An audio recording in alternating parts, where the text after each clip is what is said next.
Приключенията на Пулчо. Аудиокнига. Появата на Пулчо. Падна вечерта. От стаята на Мишо отново се чуха викове. Папа Маги почука притеснено на вратата и каза: Мише, бабо, много е късно, всички вече спят. Остави го вече този телефон. Дадох ти го по-рано, защото ми дожаля цял ден се оплакваш колко ти е скучно. Но, бабе, очите ще те заболят.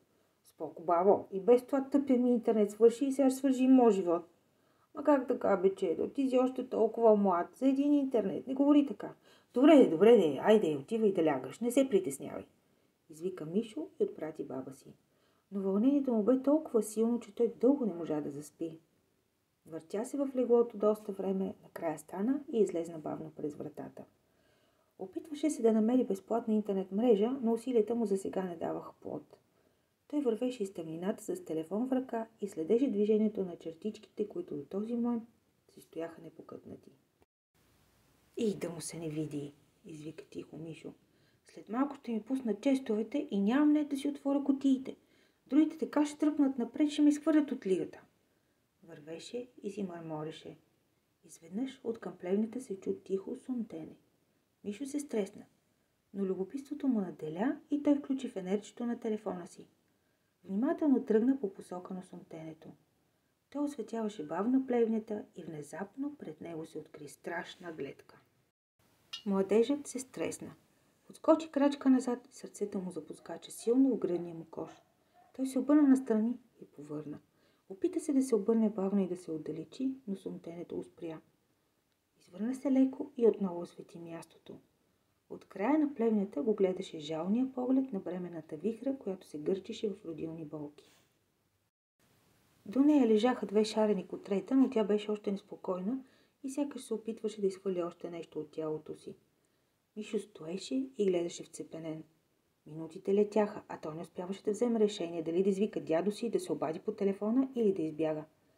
Но погледът му се спря на бяла топка козина, която отчаяно се опитваше да излезне на бял свят. Той вдигна поглед към изстрадалите очи на майката и нещо в него се причупи. Страхът внезапно изчезна. Изведнъж Мишо събра сили, остави телефона си настрани, нагласи го така, че да осветява мястото и грабна крачетата на маничето. Погледна отново вихра и заговори с равен и спокоен тон. Ти бутай, аз ще търпам. Гледам, че крачето му се е завъртяло настрани. Сега ще се опитам да го изправя, да го избуташ. Спокойствие и увереност изпълниха вихра. С нова порция сили тя започна да напъва, а Мишо внимателно обърна крачето му. Минута по-късно бялата топка козина излезна навън, а вихра легна уморена на земята. Мишо сложи маничето до нея, тя го облиза внимателно, след което облиза другите две шарени топчици и положи глава върху тях.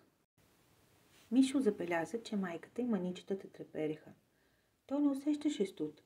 Вълнението му бе толкова голямо и сърчицето му биеше толкова силно, че той въобще не усещаше каква е температурата. Но може би на тях им беше студено.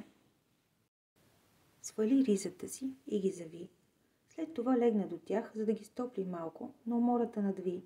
Клепачите му бавно натежаха и той заспа. На следващата сутрин в къщата настъпи суматоха. Баба Маги изтича към дядо Милан и викаше: Ставай, Мишо го няма!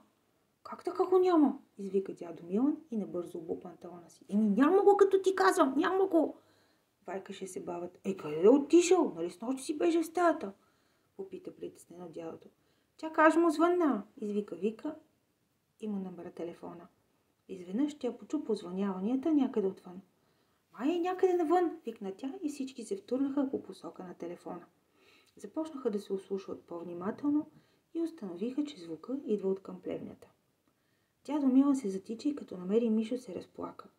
Притеснената баба също дойде към плевника и като видя Мишо целия в кръв се развика. Оле, Миши, баба, добре ли си, детето ми? Мишо бавно разтри сънените си очи и каза: Какво си се развайкала, бе, бабче? Добре съм, а май съм заспал. Ма как така, какво правиш тук? Продължи тя. И защо си цели в кръв, оле? Не виждаш ли, че е помогнал на вихра да роди бебетата? Извика дядо Милан и прегърна внука си. Моят герой, какво стана, бе, дядо? Дядо, не можах да заспя с нощи и тъй като ми спря нета, реших да потърся мрежа, после чух сумтене и видях вихра, че се напъва. Мисля да те викна, ама като я видях как се мъчи, викам си, нямам време, трябва да действам. И помогнах. После легнах за малко, да ги стопля уши, май съм заспял. Огна дядо доброто момче, милваше го стария фермер. Оле, бабо, хайде да си изкъпеш, преувлечеш на баба момчета, ама ако ти се беше случило нещо, голям си бе, бабо, как мога да правиш такива неща? Бабо, виж, това коте е цяла нощ се е гушкал в мен.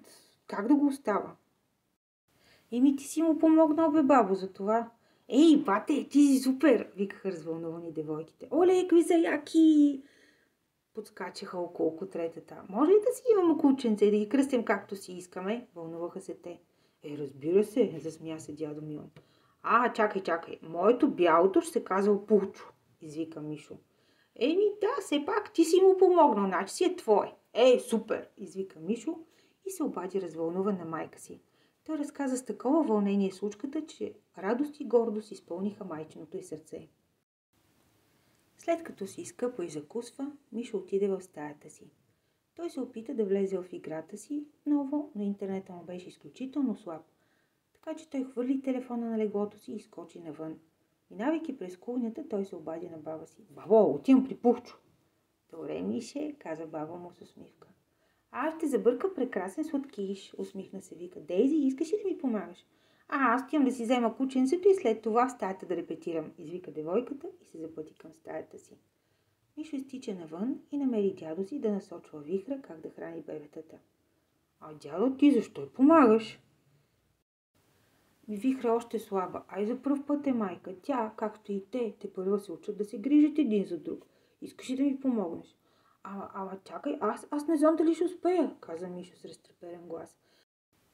Виж сега, тези топки козина, как се движат неориентирани и търсят къде да се хранят. Вземи ги леко и ги постави на гърдите на вихра. Когато усетят, че мирише на мляко, те ще се случат сами. Мишо се засмя и взе внимателно котретата в ръцете си. Шарените се почувстваха доста неспокойни и записукаха. Мишо бързо ги постави върху гърдите на вихра, която леко отдигна глава да види какво става. След това Мишо взе Пухчо, но неговата реакция беше по-различна. Котрето усети топлината на детето и се сгуши в шепичката му. Брей, извика дядо Милан. Той май усети миризмата ти и вече си му като братче.